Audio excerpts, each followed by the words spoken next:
Olá, oitavo ano, tudo bem com vocês? Eu me chamo Rita Lira, sou bolsista da residência pedagógica do curso de Geografia, trabalho com o professor Gibson Lima, que é o professor de Geografia de vocês e é o meu preceptor. E hoje a aula de Geografia vai ser sobre a América Latina, que é onde nós moramos. E vamos iniciar essa aula falando um pouco sobre os aspectos sociais, socioeconômicos dessa parte do continente americano. E na próxima aula nós vamos falar sobre os aspectos físico-naturais. Então, vamos começar com os aspectos socioeconômicos para falar da América Latina. Primeiramente, a América Latina é assim denominada porque foi colonizada por países latinos e tem línguas latinas. Por exemplo, o português e o espanhol. Mesmo assim, existem países que estão dentro da América do Sul que não têm essas línguas como língua mãe, como por exemplo Suriname, Guiana Francesa, mas não fazem, esses três países, por exemplo, não fazem parte da América Anglo-Saxônica.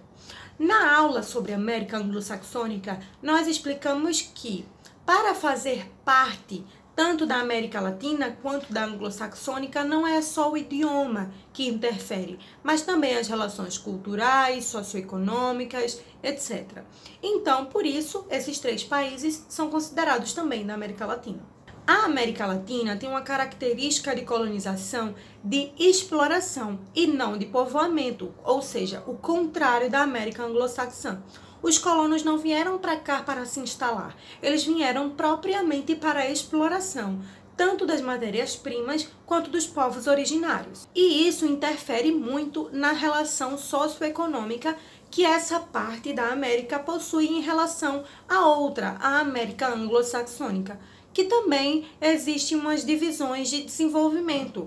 A América anglo-saxônica é tida como desenvolvida e a América Latina como subdesenvolvida. E essa característica de colonização, de exploração e de povoamento tem muito a ver com tudo isso. Vamos falar agora um pouco sobre o desenvolvimento da América Latina, que começou principalmente em todo o seu litoral, que é por onde os colonos chegaram.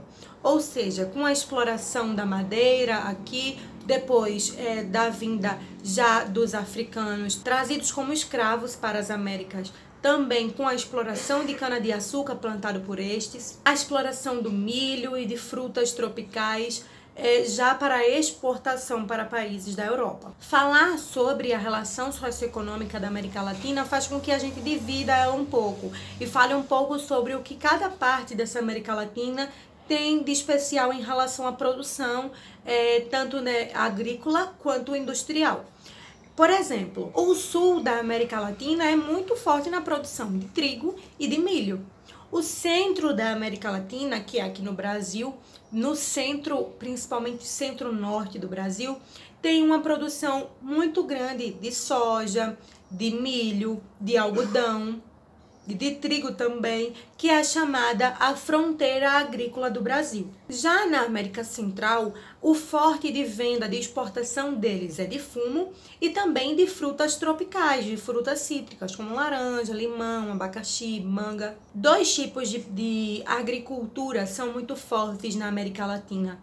A agropecuária de subsistência, principalmente com a criação de cabras, de ovelhas, como por exemplo no sertão do Nordeste, no sertão do Brasil, na verdade, também no sul do México. E a agropecuária extensiva, que é o agronegócio, a grande produção de monoculturas, de plantação de uma cultura só, como também é muito forte aqui no Brasil, no México, mas também em outros países da América Latina. A Argentina também é muito forte no agronegócio, com algodão e com soja, por exemplo. Na região amazônica, que lembrando, a mata amazônica não detém só o território brasileiro, ultrapassa o território brasileiro, perpassa outros países da América do Sul, também é muito forte na exploração de madeira, na exploração de borracha e na exploração de minérios. A indústria da América Latina ela foi sendo formada com o objetivo de produzir para a América Latina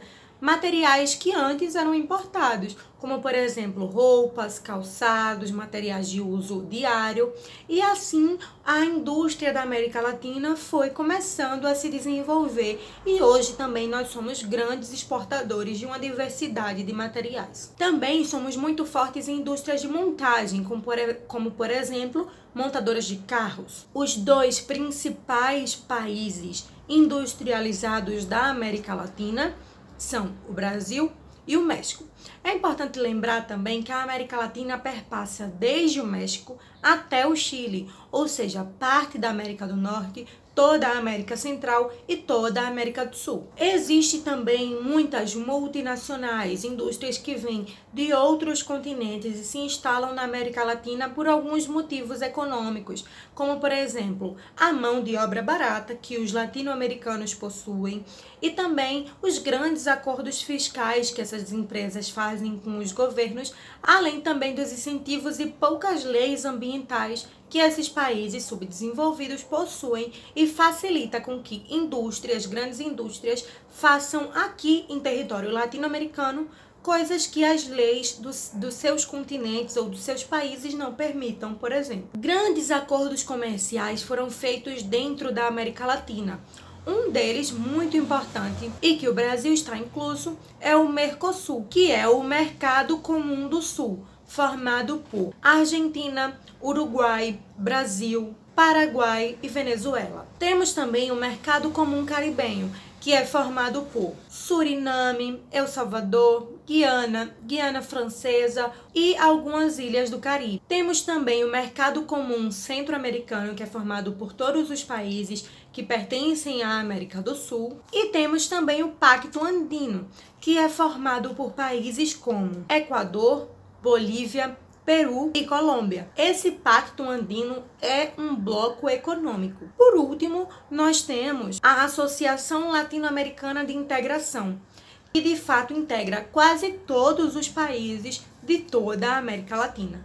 Essas são as principais características socioeconômicas da América Latina. Eu espero que vocês tenham gostado. Curtam e comentam esse vídeo, façam atividade no Classroom e a gente se encontra na próxima aula para falar sobre as características físico-naturais da América Latina. Tchau, gente!